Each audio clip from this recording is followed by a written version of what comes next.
So Jordan, our guest wrencher, he's gonna start draining the differential, and it's always good practice to make sure that you can get the fill plug out, because if you do the drain plug first and then you don't see if you can get the fill plug out, you might drain out all of your fluid and then be stuck.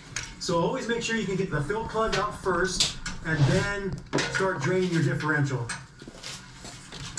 Come on, baby, I believe in you. You can cut it. 24 millimeter is the right size. 24 millimeter. Look at that nice clean gear oil coming out. Yeah, you recently changed it, huh?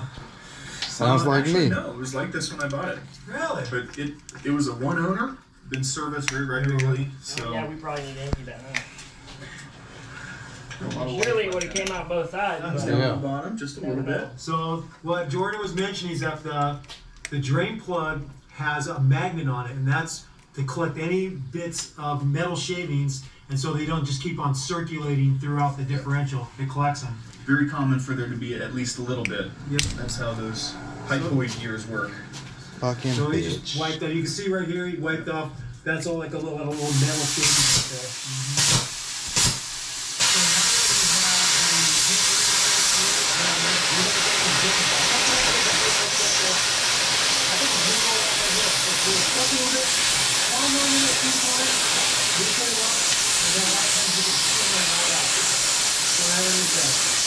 There's a boat there, and you can see all that debris and waste stuff from the pad in the wind. We'll get the other side off. This one's a little bit more stuck on. I can't really shimmy it off. Do you want to hit it? it almost cut through it. Cut through most of it.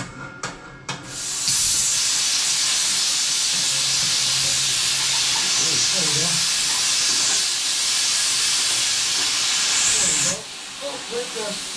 Let's clean that up with we got blue cleaner for us. We're going to clean all this stuff off before we use it up.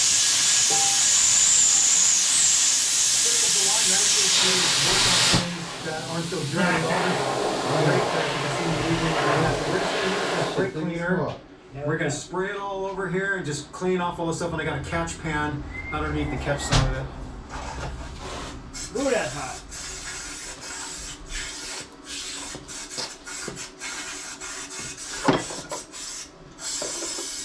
Okay.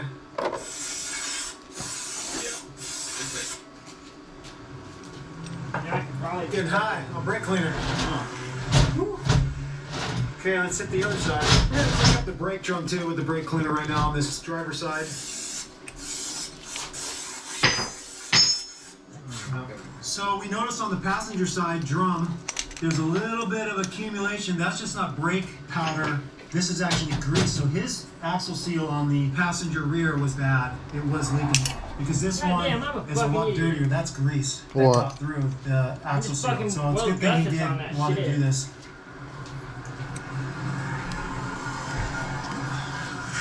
So the next thing we're gonna do is we're gonna remove this clip. So this is your parking brake. This is the bell crank. So we're gonna remove this clip and then be able to slide this out. There's a bar here or a post. Get that out of the way. Then we can remove this piece on both sides. So let me remove the clip.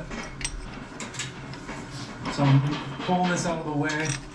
Now I get it out. So you see how it has this little hook right here. I had to remove that hook to get it out, to slide it out. So I'll go in it like that. So I got that out. And then this little post goes through. I'm pulling this out. This should come out. Oh, there's a little washer in there. Little clip. So this goes on the end. This little thing goes on the inside. So that sits in there like this. So we got to remember that. Okay, so this was right here, and this slid over like this, and then the post went over and through the hole. So just remember that this piece, this thin metal sleeve, goes on the inside of this right here. Something like that. Okay? We're removing this because we have to pull, this comes with the axle. This backing plate of the brakes comes with the axle all in one unit. And so there's 4 nuts that hold it to the backing plate. If I move this over here, This is the second one on this side, and then there's two more on the other side. So there's 4 nuts that hold the backing plate and axle to the axle housing. So we're just disconnecting the parking brake first from the belt crank housing. So now we're going to disconnect the brake line from the back of the backing plate, which leads to the wheel cylinder. This is your wheel cylinder that when you push the brake, it pushes the pads out and contacts the drum, and that's how your brakes work. So the fluid goes in here, and then the pistons push this out. So we're removing this. Always use a flare nut wrench. When you're working on lines like brake lines and AC lines or power steering lines, they have the flare nut wrench. It gets you a better connection, less likely of stripping anything. And this is gonna leak. So we've done this in the past, remove brake lines, and we have these vacuum caps. So I think this is the right size before the 7/32 vacuum cap. So as soon as I get this off, I'm gonna put this over the flare part of the tubing so it stops the leaking. So we only lose a little bit of fluid. I mean, half of it's still snapped out, but some of it's fucking popped back. So now we're taking the backing plate nuts off that hold the axle and backing plate to the axle housing. They're 14mm nuts, and we have 3/8 drive with a 14mm long socket. You could do this any number of ways. You could use 1/2 inch if you want.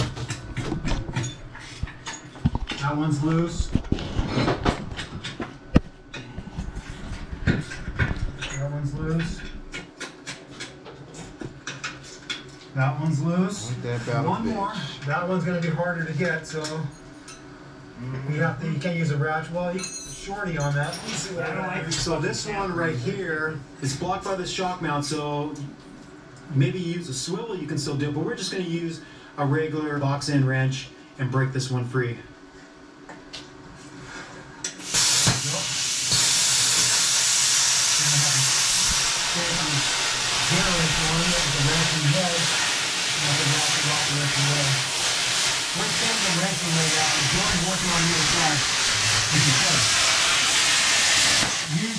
See how we do one side.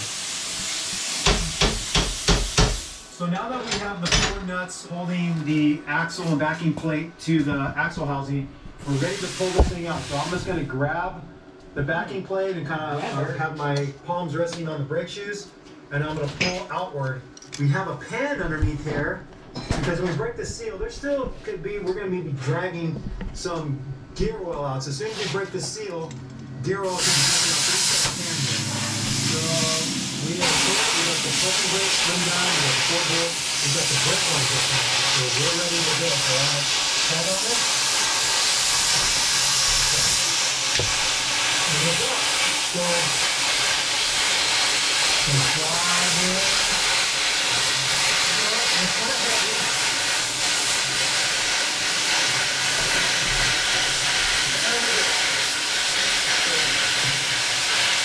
This is what it looks like for non-UBS. Got this in my lap here. So what we have, that's that snap ring that we showed you earlier in the test. So that snap ring, this is your grip ring, this is your field retainer, and then this is the bearing right here. So if you have an ABS system, you have a ABS sensor right in this area that picks up the electric sensor on the axle housing, and then you have a full retainer that moves up with a seal more inboard on the axle housing. So that's the difference with this non-ABS. It's just a single C-clip seal retainer